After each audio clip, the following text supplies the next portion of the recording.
नमस्कार। स्वागत है आप सबका फिर से मेरे चैनल में। आज एक ऐसे विषय के बारे में बात करते हैं जिसके बारे में यदि कुछ वर्षों पहले बात की जाती तो शायद सब लोग कान पर और हाथ रख लेते और सुनने से मना कर देते। परंतु आज सोशल मीडिया के जमाने में हमें अपने बच्चों के सामने हर चीज रखनी चाहिए, क्योंकि हम अगर उन्हें ठीक से नहीं बताएंगे, समझाएंगे, तो वो सोशल मीडिया और दूसरी जगह से इनकी जानकारी लेंगे और फिर जो ठीक समझेंगे वो धारणा उस तरह की बनाएंगे। इसलिए उन्हें एक अच्छा आधार देना जरूरी है। आज मैं बात कर रही हूँ एक नए तरह के जीवन साथी की कल्पना करने वाले एक समूह की, जिनको अक्सर कहा जाता है LGBTQIA+ और भी उस जैसे बहुत होते हैं। अब ये क्या होते हैं LGBT, इनका क्या मतलब पूरा वो होता है, वो किस तरह से समाज के नियमों के विरुद्ध अपने जीवन साथी का चुनाव करना चाहते हैं। LG होती है लेस्बियन लड़कियां, जिन्हें लड़के पसंद नहीं होते हैं, वो लड़कियों के साथ ही अपने जीवन साथी की कल्पना करती हैं, उन्हीं के साथ पति पत्नी जैसे संबंध रखना चाहती हैं। गे होते हैं, गे वैसे कॉमन है, लड़कियों को भी कह सकते हैं, वैसे इसे लड़कों के लिए यूज किया जाता है जो लड़कों को ही पसंद करते हैं। बी होते हैं बायसेक्सुअल, यानी कि वो लड़कों के साथ भी रह लेते हैं और लड़कियों के साथ। टी होते हैं ट्रांस, ये एक मनोवैज्ञानिक स्थिति है, वे पूरी तरह से लड़के होते हैं या लड़की होते हैं, परंतु उन्हें जैसे लड़का है तो उसे लड़कियों की तरह रहना पसंद होता है, पतली आवाज में बात करना, लड़कियों जैसे कपड़े पहनना, रंग बिरंगे और मेकअप करना, ये सब पसंद है। लड़की होती है तो उसे बाल कटाना, बाइक चलाना, ऐसी चीजें पसंद आती हैं, यानी जो लड़कों को पसंद होता है। क्यों होता है क्वीर? क्वीर इन सब के लिए एक टर्म है, जो लेस्बियन, गे, इन सबको एक साथ कह सकते हैं, जो सामाजिक धारणा से हटके रहते हैं, इन सब के लिए क्वेयर टर्म। आई होते हैं इंटरसेक्स पीपल, इन्हें जन्म के समय से ही इनमें या लड़का या लड़की होने के पूरे गुण नहीं होते हैं, दोनों होते हैं कि थोड़े थोड़े गुण होते हैं। इनके शारीरिक रचना इस तरह की होती है, इनके जो जननांग होते हैं वो इस तरह के होते हैं। इन्हें ऑपरेशन से कई बार ठीक भी कर लिया जाता है और कई बार फिर वो गरीब होते हैं तो ऐसे ही घूमते हैं। ए होते हैं एसेक्सुअल, इन लोगों को किसी के लिए भी पति पत्नी जैसे संबंधों की चाह नहीं होती, हालांकि वो अफेक्शन कर सकते हैं, लोगों को पसंद कर सकते हैं, परंतु वो उस तरह से नहीं रहना चाहते हैं जैसे कि पति पत्नी रहते हैं। और प्लस उसके बारे में और कई लोग आते जा रहे हैं जो कहते नहीं हम ऐसे हैं भी। अब ये लोग सोशल मीडिया पे इनके बारे में सब कुछ मिलता है, अपने आप को कि हम जैसे हैं, हमें उस तरह के जीने के लिए कानूनी मान्यता दी जाए और सरकार हमारे लिए कानून बनाए, कोर्ट हमें कानूनी मान्यता दे इसके लिए। लेकिन इन सब की संख्या बहुत कम है और भारत का बृहद समाज जो इनके अलावा है, वो समाज के नियमों और प्रकृति के नियमों के विरुद्ध किसी भी चीज को स्वीकार नहीं करता, अस्वीकृत कर देता है। उसके लिए वो बहुत पारंपरिक और कहे तो कुछ हद तक रूढ़िवादी भी है। इस वजह से ये लोग आए दिन अपनी आवाज उठाते रहते हैं, आंदोलन करते रहते हैं। तो क्या करना चाहिए ऐसे में? जो लोग अलग हैं तो हैं, पहले तो हमें उनकी जो क्यों ऐसे हैं इसे समझना चाहिए। ये मनोवैज्ञानिक स्थिति होती है।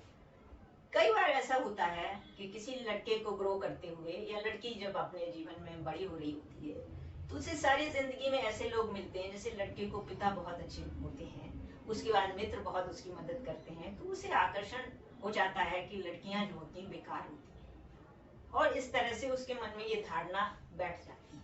इसी तरह से लड़की के साथ होता है। कई लोग स्वाभाविक रूप से ही लड़के लड़कों को और लड़कियां लड़कियों को पसंद करती हैं। तो ये एक काउंसलिंग का मुद्दा है कि आप ऐसे ही ऐसा कह रहे हो कि आप लेस्बियन हो या गे हो, या आप वास्तव में स्वाभाविक रूप से ऐसे हो, तो ये एक काउंसलिंग होनी चाहिए और इसके द्वारा ही इन लोगों को अपने जीवन की आगे स्थिति संभालनी चाहिए। अगर ये लोग ऐसे भी हैं, अलग हैं, समाज से अलग हैं, प्रकृति के नियमों से अलग हैं, तो इसके लिए उनके साथ खराब व्यवहार या उन्हें गलत या उन्हें खराब नहीं मानना चाहिए। और इसके लिए हमारे देश की प्रबुद्ध संस्थाओं मीडिया और दूसरे उसको आकर एक एजुकेशन यानी शिक्षित करना चाहिए लोगों को और उनको अवेयर करना चाहिए। आप कह सकते हैं कि नहीं नहीं ऐसे लोग हमारे यहाँ नहीं, लोग किराए पे घर नहीं देते और भगा देते हैं, पता चलता है तो अपने पास से हटा देते हैं। आप जितना किस चीज को अपने बच्चों से दूर करोगे वो उतना ही उसके बारे में जानना चाहेंगे। आखिर हम छोटे छोटे बच्चों को अब सिखाने लगे हैं ना गुड टच बैड टच, और उससे काफी फायदा भी होता है। छोटे बच्चे समझने लगे हैं कि किसके पास जाना किसके पास नहीं।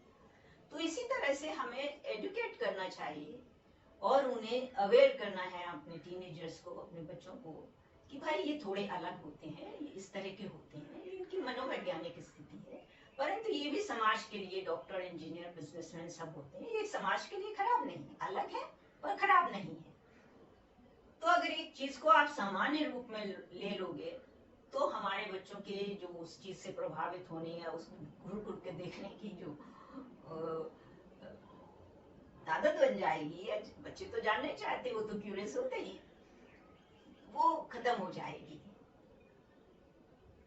तो भारतीय समाज में सबसे पहले एक समाज को इनके प्रति एक नरम और समझदारी का रवैया अपनाना होगा और स्वीकार करना होगा कि वे वैसे ही हैं और उनके साथ किसी तरह का भेदभाव किए बिना उनको अपने आसपास या कहीं भी रहते हैं वो भी जिम्मेदारी से रहें, वो भी जिम्मेदारी से रहें, क्योंकि ये समाज से हटके एक तरीका है जीवन जीने का, तो वो भी उस जिम्मेदारी को निभाएं और लोग स्वीकार करें उनको, अपने आसपास रहते हैं, जिससे बाद में सरकार और अदालतें भी इनकी मदद के लिए इन्हें कानूनी वो दे सकेंगी। जहाँ तक बच्चे के गोद लेने की बात है, इस विषय में मैं बड़े कंफ्यूजन में हूँ कि दो लड़कियां या दो लड़के किसी बच्चे को कैसे पाल सकते हैं। हालांकि ये मेरी गलती हो सकती है, क्योंकि यदि दो लड़कियां, वैसे तो एक माँ और एक पिता जो अकेले सिंगल पेरेंट्स होते हैं, उस बच्चे की आप सोचिए कि अगर 4-5 साल का बच्चा स्कूल जाएगा तो वो देखेगा मेरे सारे दोस्तों के घर में एक महिला है जिसे वो मम्मी कहते हैं और एक पुरुष है जिसे वो पापा कहते हैं, मेरे घर में 2 लड़कियां ही हैं या 2 लड़के हैं जिनमें से एक को मैं मम्मी कहता हूँ, एक को मैं पापा कहता हूँ। तो उस छोटे बच्चे के लिए ये विषमता को, ये सामाजिक अलग होने की स्थिति को समझना बहुत मुश्किल हो जाएगा। उसे लगेगा मैं अलग हूँ, मैं शायद ठीक नहीं हूँ, ये सब ठीक है क्योंकि ये सब के सब ऐसे हैं।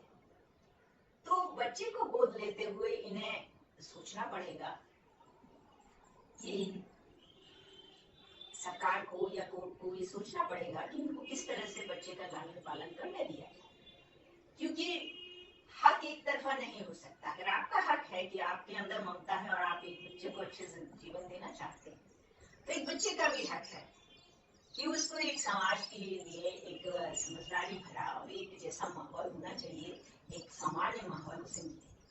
तो उस स्थिति में मैं अभी कंफ्यूजन की स्थिति में मैं कुछ नहीं कहना चाहती। हालांकि मैं किसी के अधिकार और किसी की पसंद नापसंद पर कोई कमेंट नहीं कर रही हूँ, और ये जरूर समझती हूँ कि समाज में इस बारे में ज्यादा अवेयरनेस आनी चाहिए, बच्चों को, युवाओं को और ये चीजें सीखनी चाहिए और थोड़ा सा